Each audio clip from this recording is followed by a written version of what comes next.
evening. Good evening and welcome to the swearing in of the Honorable Tiffany Henyard, the first female and the youngest mayor of Dolton.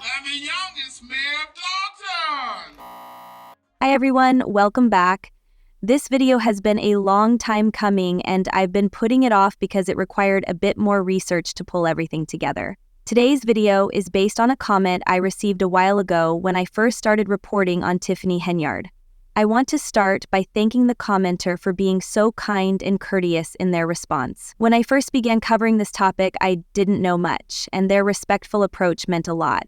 The comment began with, "Nice video, but a couple of things," from a Dolton resident. From there, they provided a detailed response which I felt was worth sharing with all of you. Before we dive in, I'd like to remind my returning supporters to give this video a like. It really helps. And if you're new here and enjoy the content, don't forget to hit that like button as well. Let's get into the first point they addressed. The commenter mentioned that Tiffany Henyard is not in fact the youngest mayor in Dolton's history, despite her claims. They pointed out that a man named Michael Peake was younger when he became mayor in the 1980s. Let's go through their comments step by step. It's full of interesting details. Okay, next thing on the agenda is the planning. Trustee Henyard. Happy New Year's, everyone. Thank you guys for coming out. I know it's really cold outside. Please bundle up. Next, I would like you guys to know if anyone's looking for employment, I do own Good Burger Restaurant. I am hiring. Hi, sir. I'm Tiffany Henyard from Chicago, Illinois. I am currently the owner of Tiffany's Good Burger and Soul Food located at 634 Burnham in Cayman City, Illinois. The police department, the fire department, public works, housing, building, and water department. Now, please forgive me if I forgot a department, but tomorrow I am feeding everyone courtesy of Good Burger. I announce this every board meeting. This is my last chance to let you guys know that I am hiring. I'm opening a new location over at South Suburban College. And for those trying to find us, you can track our food truck or follow us on Twitter. Just go to our website, loveagoodburger.com. Again, that is loveagoodburger.com. You guys can stop at my location. I'm located at 15800 in South Holland. 15800 State, I'm sorry, in South Holland. Again, I'm feeding staff here in the village of Dolton. That's all the departments. So any officer, firefighter on duty. So if you do not need a job, please patronize.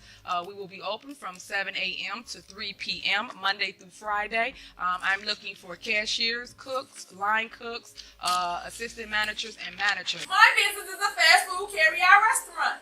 I am seeking $100,000 for 10% of equity in my company. Lunch, I am feeding you guys lunch from 11 until 2 p.m. So if you want lunch or if you guys are on a different shift, you can come in and eat breakfast. If you want, just let them know. I will be there between the hours of 11 a.m. and 2 p.m. again. And I also have a location at Perry State College, and that is located at 202 South Halsted in Chicago Heights. Again, I am hiring. If anybody knows of anyone that needs a job, please reach out. And the Good Burger number is 708-888-1401. Our phone number is 708-801-9980. Again, that number is 708-888-1401. The funds will be used to purchase 2 more food trucks, but the problem is, it's not enough for me to go around. I'm feeding all the staff here in the village of Dolton. Please come inside college, again, South Suburban College location. And if possible, Chief Collins and Dyer, can you please send an email out to your staff so all the stations know y'all have cook, fire department, police department, y'all come eat with us again, Matt as well. End of my report. Thank you. Last but not least, please, if you guys have a business opportunity or anything in life that you want to just excel at, please just jump. And what I mean by jump, you have to go and try. If you don't try, you will never know where you will be a year from now. It turns out Tiffany Henyard isn't the youngest mayor of Dolton as she's claimed. That distinction actually belongs to Michael Peake, who became mayor at 36 years old. In fact, a vlogger once wrote about meeting Michael Peake, sharing a rather memorable experience. The vlogger recalled visiting the mayor's office with the intention of starting a Dungeons & Dragons group and needing approval to use the village meeting space. The vlogger writes, "I remember Mayor Michael Peake of Dolton. I once visited his office. His desk was adorned with various figures showing less than flattering caricatures of black men and women. Some of the statues had pens stuck in them, like something out of voodoo, and others were hanging by a rope. No attempt was made to hide these figures. They were on open display for all to see. All he needed in that office was a KKK outfit to complete the ensemble. Wow! Definitely puts things into perspective, right? Not exactly the most flattering image of the man. But of course, that's not what we're here to discuss today, so let's move on. The commenter also mentioned that Tiffany Henyard and her mother opened a location for a good burger joint in CID City, but they were eventually evicted from there and had to move to South Suburban College. Additionally, Tiffany ran a food truck business which reportedly failed due to unsanitary conditions and because she couldn't get along with any of her employees. I have to admit, I can't imagine Tiffany Henyard not getting along with anyone. It's hard to picture, isn't it? Let's keep going. There's more to cover. I've been in business for 4 years. 4 years. That's amazing for a restaurant startup. Most restaurants fail within the first 2 years. We bake, stuff, and inject burgers with special sauce. How about that? Last year, I didn't have 2 locations. I had 1 location, which is at 634 Burnham. This year, I opened, well, not this year, 2017, I opened up 2 locations, which is the Chicago Heights location and the one in South Holland. And again, I inject it with special sauce. That's right, the Good Burger homemade sauce. There you have it. Now, you know that's not fair, sneaking up on a man eating a Tiffany juicy burger. So while that may have been some good advice, Tiffany Henyard's burger joint didn't last long. The business faced issues like unsanitary conditions, not paying rent, and difficulty getting along with others. As a result, the business was involuntarily dissolved in October 2022. Anything's possible if you just believe in yourself and you just jump. End of my report, Mayor. Give me an application. No problem. What you want to do, cook? I'm part-time mayor, so what's the minimum wage? Everybody, what to start off? depending on experience. Okay. I got Wilma's barbecue down there. I can make some barbecue, so. All right, thanks, trustee. No problem. No jokes. Okay, next thing on the agenda. There are just so many issues with that statement. I want to make this clear too. When she says they ran with her, she ran with the last mayor. That's correct. She ran with Raleigh. She ran with Raleigh Rogers and fought him tooth and nail. That's correct. Next, the commenter mentioned that Tiffany Henyard ran alongside Riley Rogers in 2013 as a trustee on his slate. Riley was selected by the Thornton Township Supervisor at the time, Frank Zuccarelli, to run against Ronnie Lewis, who was the mayor of Dolton at the time. Frank, a political boss, funded his entire slate, which included Tiffany Henyard. Tiffany ran against the mayor when Riley's relationship with Frank started to sour. In fact, when Riley was running for a second term, another trustee, Stan Brown, ran against him. Stan was backed by Frank, but he eventually lost because another trustee, Dwayne Muhammad, split the vote with Stan. Now, let's take a look at some footage that will give you a clearer picture of what Dolton's politics were like, and still are today. Judges cannot raise your property taxes. Only these people can. Trustee Stan Brown, who is also running for mayor. Trustee Robert Hunt. Trustee Tiffany Henyard. Ernesto Mickens. Tanika Hughes. Charged with lying to the residents of the village of Dolton. Public enemies. And Rob, like every campaign, there are plenty of campaign flyers in Dolton right now, but only one has racist references to plantations and slave masters. 3 people are running for the top office. Mayor Riley Rogers is running for re-election. He's up against 2 village trustees, Dwayne Muhammad and Stanley Brown. So the police chief came over and he advised me that Trustee Stan Brown had presented him with a red light camera violation that was past due. I found out it to be a red light camera violation for Frank Zuccarelli.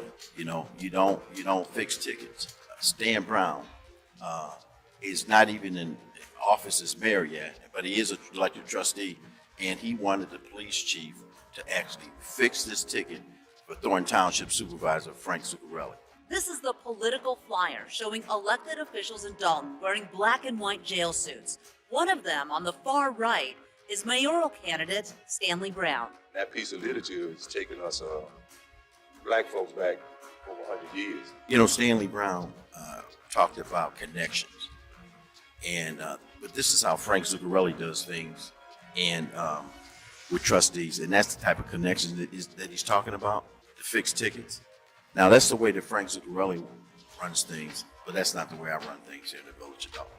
And in fact, the whole slate works for Frank Zuccarelli at Thornton Township. Riley Rogers says he had nothing to do with this controversial flyer we showed you last night at 10. Today, CBS 2's Sandra Torres went straight to the source, and it's all new at 5. We're not behind it. I'm going to tell you that 100%. Dalton Mayor Riley Rogers responds to accusations that his campaign was behind this controversial flyer. It depicts 3 black political candidates as members of an old prison chain gang. We have not put out any hate mail. From the very beginning, we ran our campaign the way we started, a professional campaign. CBS 2's Dana Kozlov reports some candidates wonder if the current mayor is behind the flyer. It says Brown.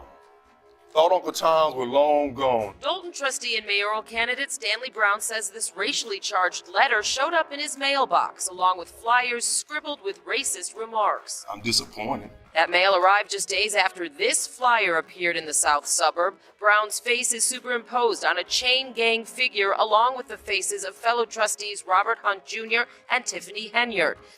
And part of the obstruction that I faced was that these 3 trustees voted against the donation of the bank building that we received for our village hall.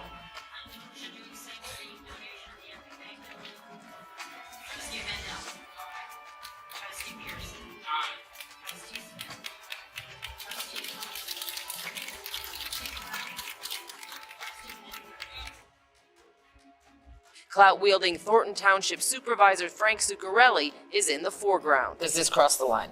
This crossed the line. And it puts black people back 100 years. Burns and Henyard equally upset. To see my picture on something like that, that's hurtful. My grandma's flipping in her grave right now. The political flyer refers to the 3 and an unknown man as Zuccarelli's pawns, doing what they're told, quote, like good, obedient servants on Massa's plantation. Who's behind this, do you think? Well, I have a strong feel that it's Mayor Riley Rogers behind this here. We tried to ask Mayor Riley Rogers, but he wasn't around. And someone inside Village Hall told me, quote, I was told to say no comment. You don't have to be Sherlock Holmes to figure this out. Trustee Dwayne Muhammad, the 3rd mayoral candidate not on the flyer, calls the whole thing distasteful. So let's focus on what the candidate can do for you, the resident. Oh, when I was elected, 8 weeks after I got elected, I had a heart attack, a serious heart attack. And I was out for about 6 weeks. In my first meeting when I came back, you know, they mocked me. You said you were sick and I couldn't. That's not true. And that's the problem. Trustee Stan Brown mocked me in regards to me missing those meetings while I was trying to recuperate from the heart attack and the surgery that I had. I think it's my opponent, Stanley Brown, because of the type of literature that they started out with. The mayor's a liar. But trustee Stanley Brown continues to stand his ground. Why are you so certain that it was Mayor Rogers who's behind this? Because that's his tactic. I look at 2 years ago, he did the same thing to some other opponents that was actually running as trustees. I'm disappointed. While trustee Dwayne Muhammad, the 3rd candidate in the mayoral race, believes the flyer is a distraction and does not want to be involved. It's a turnoff for these voters. And we're too mature for that. We're going to live in the same neighborhood when this election is over. We're going to have to still work with one another. But this literature has put a stain on the Village of Dalton. That's what I'm talking about. It goes so far in the disrespect of this seat. And along with some of the other members also. You know, some of the other that were on that team, that block, if you will, that opposes me on a regular basis. Now don't take the roll call just because you want to be quiet now. No, I got the flow now. I got the flow. All right, because someone said you get it, for and if I can catch someone that said that Hearsay. vote, that could be another issue. $1 million. They can leave. They can leave. Right behind him. They can leave. 236. You know, even Trustee Brown they went to as far as to say, you know, he's back and we're gonna give him another heart attack. Now, let's take a look at Trustee Tiffany Henyard, Stan Brown, Robert Hunt, and Mayor Riley Rogers. New here at 6, a serious safety hazard for residents of South Suburban Dalton. Yeah, many of the village's fire hydrants are not in any working order. Those fire hydrants, this one is not only sunken into the ground, but also sitting on what appears to be a 35-40 degree angle. Certainly not something that fire crews would be able to access easily if there was, in fact, an emergency right here. The other one, take a look at this, exposed wiring from what used to be, we presume, a street lights. Dalton is a great place, but it's bad when you really don't know the inside. Among them is Andrew Holmes. Known by many as a community activist and victims advocate, Holmes is now running for mayor of Dalton. And you say, welcome to Dalton? What are you really welcoming them into Dalton for? And tonight, we'll also hear from the current mayor of Dalton. The hydrants are tested twice a year. Twice a year, as you can see, the new bolts on the hydrant there, the brand new hydrant. Let's take a look inside of Dalton and see what's really going on. Just below this billboard, littered with smiling village leaders off I-94, sits this parcel of land, littered with a wasteland of junk, despite warnings of no dumping and cameras watching. Though this one camera we found had its cord cut. So, and actually, two of the hydrants that you showed, they have been hit by vehicles, but they still operate. They went out and tested them. I see the village of Dalton is going down. Pearl Greens called Dalton home for the last 45 years and sees the problem. Things need to be fixed, you know. One of the most glaring fire hydrants like this one. The only one here for more than 2 blocks, a resident telling us it's been this way for the better part of a decade. These houses get caught on fire. Where you getting the water from? If it's on this end over here, now you got to run across the street to the Chicago side and get their water. It shouldn't have to be like that. But looking at that, you know, that's wrong. A wrong, says Miss Pearl, that should be righted. For her and Holmes, it comes down to safety. We got to adjust what we got to do to save some lives. And this is what it's about, saving some lives. Because if it's a liability risk and it's a lawsuit, guess who paying? Taxpayers. And they shouldn't have to. And Mayor Rogers says as village trustee, Holmes has the ability to bring these problems to light. He says the claims are politically motivated. Talk about when you got with Tiffany and when you got with the Dream Team. It was you, the whole team. Talk about that. So we had a couple of meetings and I was asked to be on the ticket. It was myself, Jason House, Kevin Bowens, Allison Key, who was the clerk, and Tiffany would be the mayor. We started off strong. We started off, you know, we're going to be the dream team. It's going to be about change. And we ran through 2021, through COVID, knocked on doors, talked to people. But you know how sometimes you can always see somebody who they really are, but you try to ignore it? Yeah. The signs were there. The signs had been there in the beginning through the campaign. All right, that's a lot to process. But let's move on to the next part of the comment. It says that Tiffany narrowly won against Riley during the campaign season. It was projected that Riley would be reelected for a 3rd term, but he became very ill after suffering a stroke, which prevented him from getting his campaign off the ground. Many people weren't sure if Riley would run again because of his health issues, leaving Tiffany to handle much of the campaign groundwork. Andrew Holmes entered the race, but he joined very late. By that time, Tiffany had already gained enough support to secure the win. She ended up beating Riley by just 120 votes. The commenter noted that if Riley had been able to campaign, Tiffany likely would have lost. What some say is a sneaky move to keep a controversial township supervisor in power. In part 2 of our investigative series, the mayor of Dolton, who's also the Thornton Township supervisor, cements her salary with a last-minute vote. Our Dane Placco reveals just how she did it. Dane? Anthony and Natalie, she makes a whopping $224,000 a year. Now, Thornton Township Supervisor Tiffany Henyard wants to cut the salary of her position by nearly $200,000. What a great move for taxpayers, right? Well, the pay cut only happens if someone else gets that job. It's maybe the worst attempt to try to dissuade people from running that I've ever seen, and that's a long time. Longtime municipal attorney Bert Odelson says he was stunned when he saw the latest move by controversial Thornton Township Supervisor Tiffany Henyard, who also doubles as the mayor of Dolton.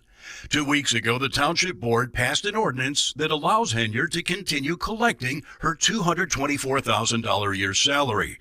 But if anyone other than Henyard gets the job, the ordinance resets that salary to $25,000 a year. Odelson says that's blatantly unconstitutional because you can't set an elected official's salary based on who's holding the seat.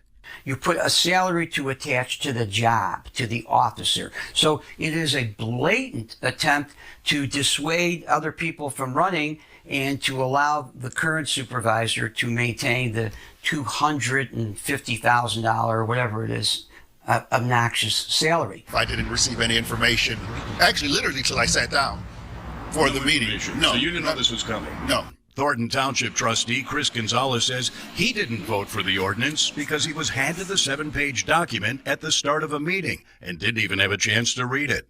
Gonzalez says it's clear Henyard is trying to ward off an election challenge by cutting the salary of anyone who beats her by nearly 90%. Trustee Kiana Baylor admitted that there were warning signs, but by then they were already too far into the race. Moving on to the next part of the comment, it discusses Tiffany's salary as Township Supervisor. Tiffany won her first election as Thornton Township Supervisor. Her salary was expected to drop to $50,000. However, because she was appointed to the position, she inherited the $250,000 salary that Frank Zuccarelli had been making. Frank had held the supervisor role since 1993, and his salary had increased with inflation over the years. Rice, a new person, is elected. The salary is set to drop to $50,000 to discourage others from running against her. To protect her salary, Tiffany had the trustees pass a resolution ensuring that her salary would remain at its current rate if she was reelected. However, if she loses, her salary will drop to $25,000. The trustees agreed to this arrangement because if they lost their positions, their salaries would also be cut down to $5,000. Same week, she's being inaugurated in the township, which she knew she was going to be a supervisor. I hope y'all knew that, right? For those of you who are new to the whole Dolton and Thornton Township drama, you might not know that Tiffany wasn't actually elected as supervisor. She was appointed to the position. I'm going to play a snippet from a video I did earlier on this topic, and then we'll come back to the rest of the comment. Now, some people have speculated that the way Tiffany was chosen for the supervisor role was a bit suspicious. It certainly seemed fishy to me. For example, when I discussed Tiffany's nomination for the position, I showed a clip of someone named Dr. Nikita Cloud, who was Tiffany's chief of staff and PR representative. Let's take a quick look at that snippet. When Tiffany was nominated for the supervisor position, she acted surprised, almost as if she had no idea it was coming, like it was some sort of miracle.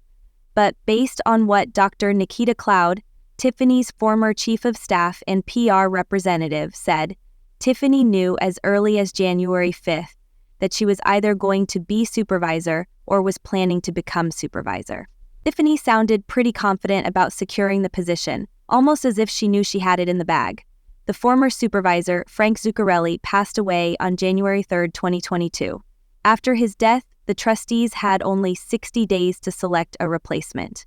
It came down to the very last day, with just 90 minutes left for the board to make a decision, or a special township meeting would have been called for the township to vote on the next supervisor. My guess as to why the board didn't want it to go to the voters is because it could have led to a drawn-out process. But you know what they say, good things come to those who wait. They couldn't wait, so they got Tiffany Henyard. Yes, Tiffany wasn't voted into the supervisor position. Yet while she's now crying voter suppression, She had no problem stepping into that seat when it was handed to her. I just wanted to point that out. The final part of this comment says that Tiffany is not the most powerful woman in the Southland. In fact, many people dislike her as supervisor and are planning to run against her. The commenter pointed out that Frank Zuccarelli was actually very powerful, but not as township supervisor. He was the chairman of South Suburban College and a Democratic committee man. He controlled jobs, which was what made him powerful. And he steered clear of controversy. You would never see mayors going to the news to voice opposition to a proposal backed by Zuccarelli. As for Tiffany, the commenter stated that she is definitely not the most powerful woman. That title, they say, goes to Congresswoman Robin Kelly of Cook County's Southland. I've put up a little picture of Robin Kelly here for reference. Robin Kelly, no wonder, very kind gentleman, little faces. I hope you all appreciate the effort I put into digging up some of this information. Some of it was easy to find, while other parts were a little harder. If you enjoyed the video, please give it a like. And if you're new here, make sure to subscribe. I want to thank all my returning subscribers and the new ones as well. We've hit 1, 200, 0, and I'm so grateful for that. Thank you so much for your support. I'll continue to bring you more content, and I look forward to seeing you next time.